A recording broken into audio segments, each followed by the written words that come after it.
Hello, my name is Ann Radcliffe and I'm from Painesville Township, and I'm running to serve as your county recorder this November. Thank you for doing this interview. We want to start off with one question. How did you get here? What's your life story to this point? Oh, my life story. Well, when I was in high school, at Lake Catholic High School here in Mentor, my neighbor owned a title company and asked me if I wanted to work for him. And up to that point, I'd only been babysitting, so I thought, well, this might look good on a college application, so let's give it a try. Might as well. Yeah, so I went to work for him at his title company, and I did that through high school, and then I did through college. I went to Kent State University, ended up getting a degree in criminal justice. And once I graduated from college and came home, I went to visit some friends down in the record room in Lake County, where the recorder's office is. And while I was visiting them, one of the other title examiners that was starting her own title company, title a lot, asked me if I wanted to come work for her. She was starting a company, and I thought, well, okay, well, I've just graduated, and although I wanted to be a juvenile probation officer, I had actually applied at the juvenile detention center in Painesville, but they wanted me to work evenings, and having just done internship that was nights, I knew nights really weren't for me. Right. So I went ahead and took this position at the real estate title company, and just kind of continued on from there. I went from a couple different companies, improved my skills at each one, started to work in 3 different counties, Lake Geauga, Ashtabula, so I expanded my horizons as far as that went, as far as the title business. And then the opportunity came up to run for recorder, so I went ahead and thought, you know what, I think I've been practicing for this for all my life to be, the recorder. I mean, what better person, to run an office like that than someone who has spent a lifetime working within the recorder's office. And that was back in 2012? 2012, when the seat was open, is when I decided to run. Thought, well, this is my time, this is my opportunity, let's give it a shot. Stars aligned. That's right. It all worked out. And what motivates you in life? I would say helping others, serving at the soup kitchen with my Rotary Club, coaching youth softball, and working with Women United to do yard cleanup in the spring and the fall for the elderly. Helping others is what ultimately led me to start a program called the Good Deeds Program while I was the county recorder. And this program was designed to help people avoid probate court in a cost-effective, manner, meaning looking at the type of deed that they had for their property to see whether it was survivorship or transfer on death, and preparing or having an attorney, someone prepare a new deed for their property that would avoid probate court, which is definitely costs more money than filing a deed within the recorder's office. So this program, you're helping people just avoid that probate side completely. Correct. Just, hey, affairs are in order, we're good to go. You don't have to worry about anything from that moment on, that very difficult time for your family. Correct. That's all taken care of. Right. As you said, it's a difficult time for a family. It's hard enough that they have to go through that, let alone try to file an estate and deal with that and try to sell a property. If they have the right type of deed with their house, it could just be transferred, through an attorney. They could prepare up a new document that just transfers it a lot more smoothly than it would be to go through probate court. And like I said, in a cost-effective manner. The program that we did was actually a free program, and it was not for anyone in particular. I mean, anybody that owned a home was welcome to the program. We did the program at senior centers, libraries, wherever they had room for us to do this program. And like I said, it was a free program and very well received.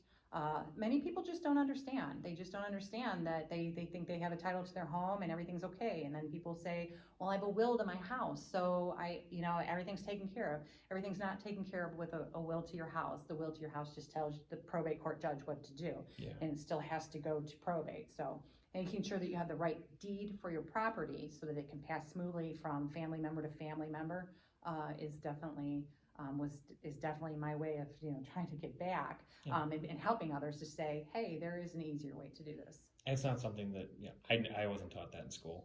I guarantee you weren't taught that in school. It's something that just is left out of the whole conversation. It really so that's is. really And That's a it's lot. not something that people actually are told when they purchase a home. Hey, let's make sure that you have this kind of deed, or let's make sure you have this kind of deed. And that's what's so wonderful about the program. And it was very well received, I believe, by some realtors that I talked to as well. Thought, wow, what a great program. I mean, I think that maybe we can, work together and maybe try to educate people more on these different types of deeds that you can have for your property to avoid probate court and to make things run a little smoother through those difficult times. Who is your role model? Well, I would have to say my parents, Mm-hmm. both my parents. My father was the provider, the main provider of the family. And when I was in college, my father actually worked 2 jobs to help support me and pay for my apartment rent. And growing up, my mom was the one that took us to church, made our clothes, taught us manners, and ran us from sport to sport. So I would have to say that both my parents are my role models. They both told me that whatever you want for in life, you have to work for. And, if you want to borrow the car tonight to go to the Lake Catholic football game, you have to clean the house, you have to cut some wood, you have to... You have to do a whole lot of chores. Yeah, to you have get to that. do a whole lot of chores. It's not just, here's the car keys. So, yeah, I would say my parents. What is an ideal weekend for you?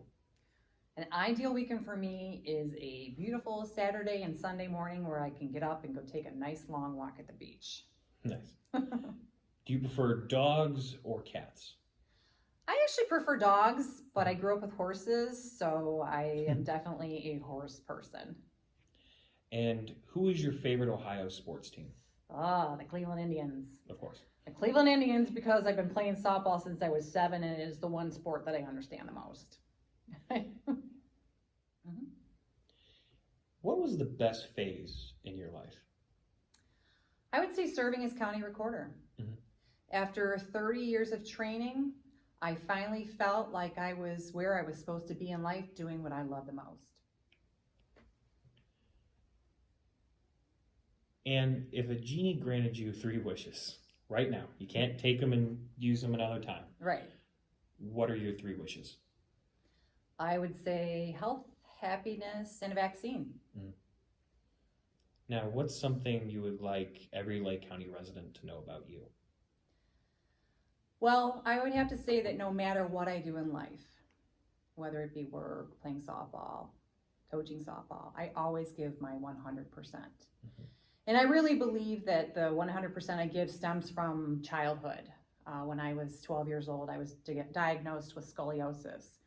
And after I was diagnosed, I was told a couple months later that I had to wear a back brace, a full-on back brace. Oh.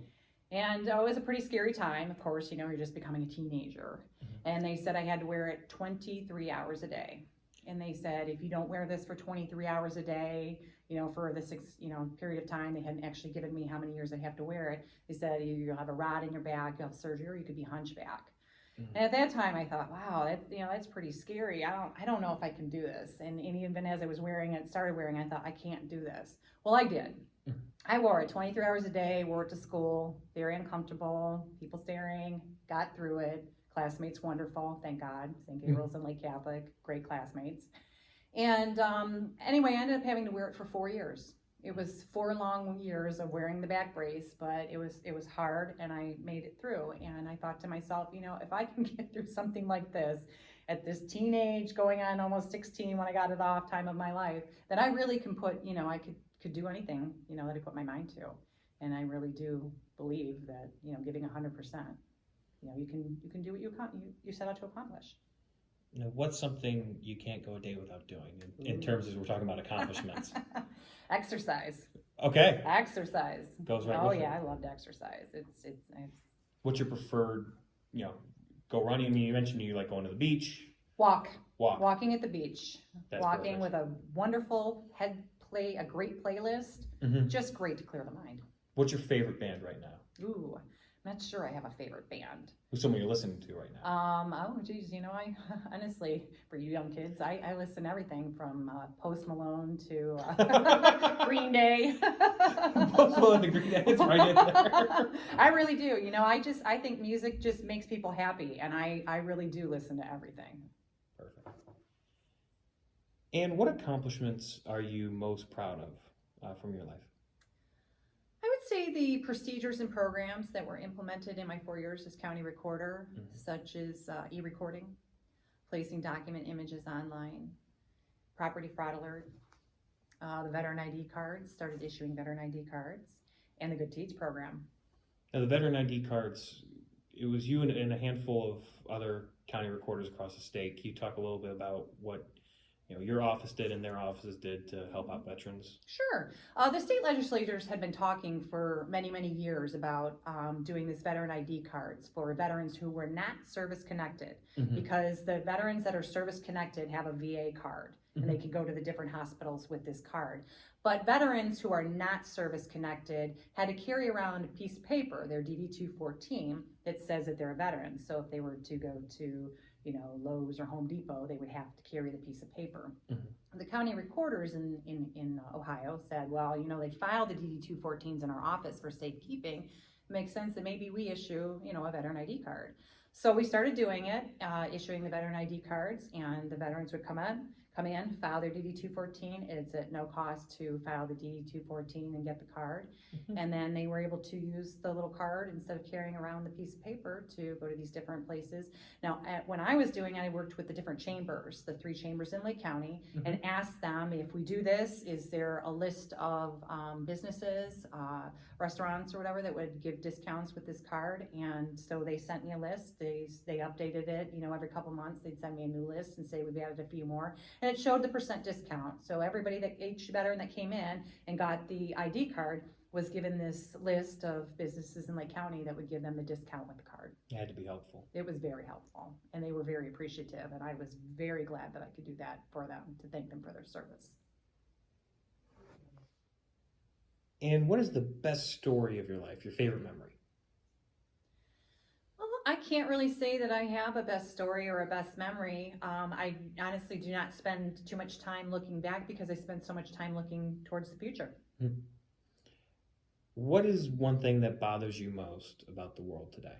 Oh, too much negativity. Too much negativity. What's your favorite movie? I really don't have a favorite movie right now. I enjoy everything from comedy to Disney movies. What about your favorite book? I really don't have a favorite book either. I like reading Harlan Coben, Sandra Brown. I just enjoy reading a lot of mysteries. But to pick out one would be that then you're telling the rest you don't like them as much. Right, exactly. I like to listen to a lot of audiobooks. So, and like I said, it's just kind of a wide variety, kind of like my music. There you go. What skill do you wish you had? Oh, typing. Typing. Okay. Typing. I'm a terrible typist. As a one finger typer myself, I get it. I get it. I wish I had taken that class in high school. Listen, I did take it. I still bad. And we have come to the end of our interview. Thank you for coming out tonight. I have a few questions to close with. I like to close all of our interviews with these. Let's start off with, what's your favorite word?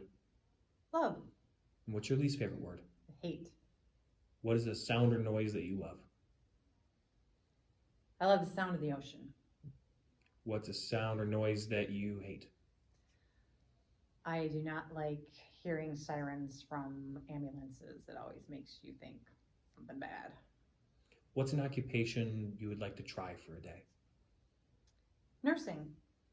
What's an occupation you don't think you would do too well in? Gee. I think that I haven't really given it that much thought, but I really think that, again, given my 100% that I like to do for everything, I think that I could probably do whatever I set my mind to do. And our final question. If heaven exists, what would you like to hear God say when you arrive at the pearly gates? Welcome, Ann. You've lived a really good life, and you've helped a lot of people. Thank you.